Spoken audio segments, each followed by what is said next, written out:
Hey guys, welcome back to the channel. So behind me I got a 2007 Acura TSX.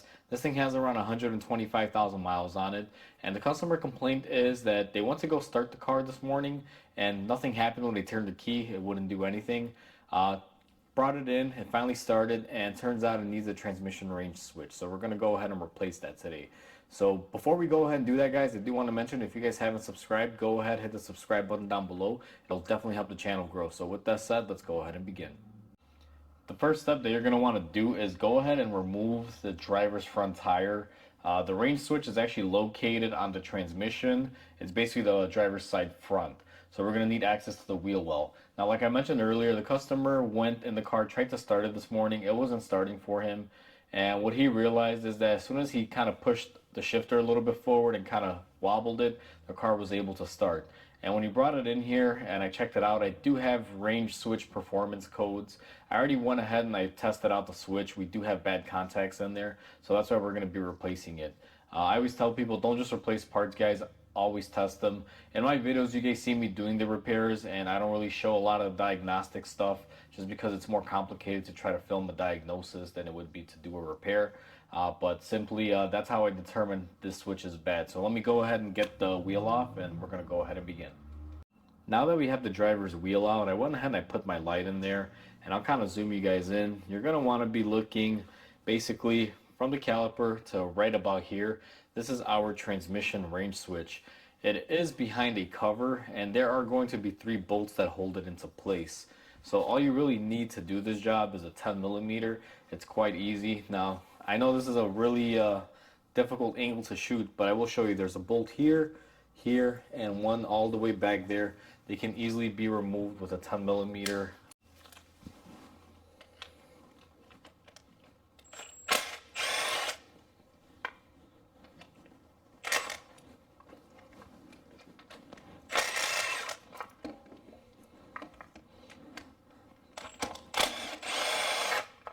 So now that we got the 3 bolts off, you will notice that 2 of them are the same length and one of them is going to be this really long one.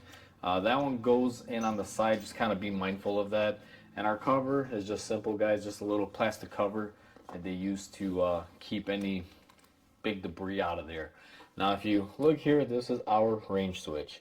This is held on by 2 bolts here. You see you got one 10 millimeter here and one 10 millimeter there, and you have this connector. What you're going to want to do is go ahead and push the tab on the connector and gently start lifting up on it, and this should come off fairly easy. Now you'll see a little bit of dust coming off of it because it is living in the wheel well area. There is a lot of stuff that happens down here as far as dust, debris, and dirt. So go ahead and take the connector off. Now what I'm going to do is take my 10 millimeter gun, and we're also going to be removing the 2 10 millimeter bolts that are holding it into place. Now I'm not sure if these are the same length or not, but I would think they are. So let me remove the second one here as well. And I'm trying to give you guys the best angle without getting in the way, but it's very difficult. So these are the same length, so you don't have to worry about putting the wrong one in the wrong place. Now what you're going to want to do is simply wiggle it off and take it off, and there is your range switch. Now I'm going to go and get my new part, and I'll be right back with you guys. So I went ahead and I got my new part here, guys. I went ahead and I matched it up. Everything matches correctly. Now this part right here, depending on your new switch, it may be in a different position, so you're going to have to position it to fit the little stub here on your transmission. Now this angle is going to be very difficult, so I'm just going to zoom you in here and show you. You guys will notice that this has a specific cutout that'll match on here. You guys can see it's not quite a circle, it's kind of a circle with the sides cut off there. What you're going to want to do is go ahead and line that up accordingly. So I'm going to put it on here and just line it up. Now if you pay attention to how your old switch came off, there should be some markings on the ear tab, and you'll kind of know where the positioning was. Like the best example on the old one, you'll kind of see it's shinier towards the back here. So my top marks, I would say I want to have the switch a little bit pushed out that way, and you just kind of use that as a reference. This thing does have a little bit of adjustability to it, but you just want to do the best that you can. There is a little bit of a range on it. to say the least. That's why they do call it a range sensor for the transmission, or neutral safety switch is another common name that they call these.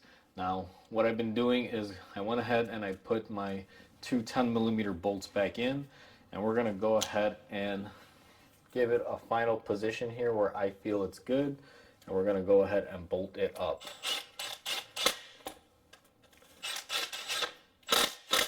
Now, you don't got to go crazy bolting this up, guys.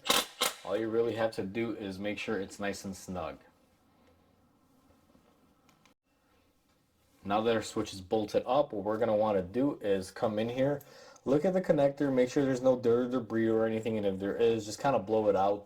In this scenario, our connector is fine, and what we're going to do is go ahead and plug it back in. Now, I do apologize because I am blocking the camera, but you got to make sure this thing goes all the way in and you hear the snap. Otherwise, if you don't, it's not going to be in all the way. So now that we went ahead and bolted our switch, like I said earlier, guys, you have to kind of match it up to where the old switch came off. Now on my switch, I went ahead and I did that, and I found out that it wasn't really giving me a good reading, and in the next clip I'll show you guys what I'm talking about. This is adjustable, so you may want to have a friend, or you may have to go back and forth doing this, where you set it in one position and then you try it out. As far as trying it out, all you have to do is really go inside and make sure your gears are all engaging in the correct orientation. And if you find that they aren't, what you have to do is just loosen them up again and just kind of shift it a little bit at a time and lock it back down, and just kind of retest to see if your gears are engaging. Now in the next clip, I'm going to go ahead and show you guys how I'm verifying the gears are engaging on this so there's no errors. But as you guys can see, and I don't know how well the camera's going to pick it up, I've had to slightly move mine back, and it's kind of centered in there. And these are adjustable, guys, because not every transmission in every car is the same.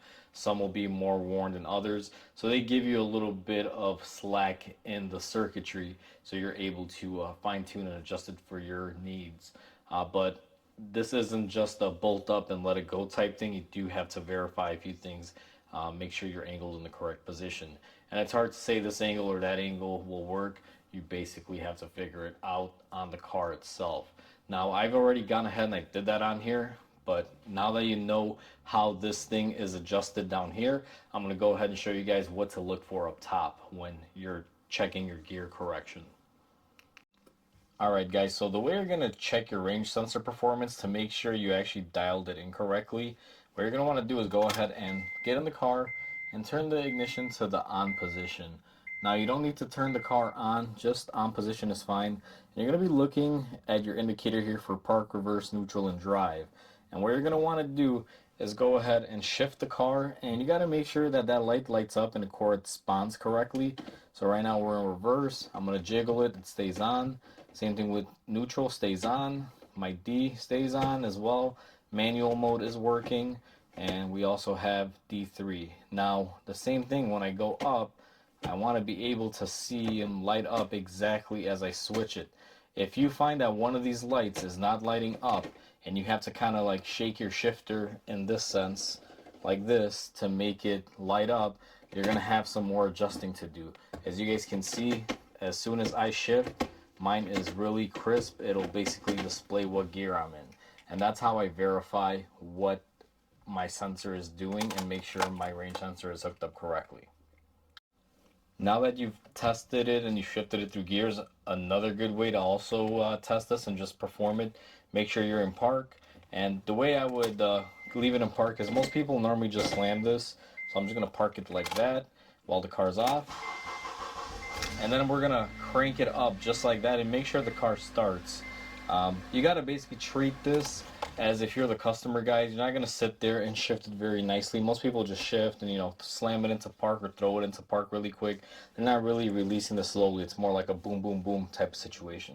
So you kind of want to treat the shifter as if you were the customer, because originally what the customer told me is when he got in the car was lighting up exactly like this and nothing was happening. He was cranking it, and then he had to come here and bump the shifter, and the car was able to start. And right now in that scenario, you don't have to bump the shifter at all. The car starts up just fine. So that's another thing that you guys should check out and make sure is working correctly. Now that you've done all your adjustments and you've checked everything, everything is bolted up and the connector is snugged into place the way it should be, what you're going to want to do is go ahead and reinstall your cover, and it just basically goes back on there the same order of removal. The shorter bolts go towards the front of the car. There will be two of them, and then the longest one is actually in the back. Now this will vary, guys. This is very similar on a lot of Hondas and Acuras, but the bolts may be different. This one in specific is just an Acura. These transmissions usually are all the same depending on the model, as far as if it's a 2.4 liter four cylinder, whether it be an Accord or a Acura. Usually it's the same car or the same setup, just one brand versus the other. But Honda, Acura, it's all one company. So now that we went ahead and we got those hand threaded on, we're just gonna go ahead and lock them down. Now these don't take a lot of torque, be mindful. That's how easy it is to replace a trans range sensor or a neutral safety switch, as some of you might call it, on an Acura TSX, guys. Now this applies to a lot of Honda Acura models. This could even apply to a few V6s, just depending on the style of transmission they have. Sometimes it could be up top on the shift rod. However, in this case, it's on the bottom right there. It's quick, simple, and easy. The hardest part of this job is getting the positioning correct, because you can't just copy what originally was in there. Every sensor does have a little bit of a difference tolerance, so you want to basically adjust it out and figure that out. And you can do it the way I taught you on this video. It's really quick and simple and easy. If you have a scanner, I believe you can also do it. However, I've never used a scanner to find the positioning of it, although I'm sure that feature does exist. And if you have that option available to you, you can go ahead and do it that way. But either way, it's quick, simple, and easy, guys. Hopefully this video helps you guys out if you guys are doing this job on this particular car. This can apply to a lot of Honda Acura models, even a few V6s out there. So if you have that cover on the side of the trans, you should be able to replace it. So with that said, please comment, like, and subscribe, guys. It definitely helps the channel grow. And I'll catch you guys on the next repair. Until then, I hope you guys have a wonderful day.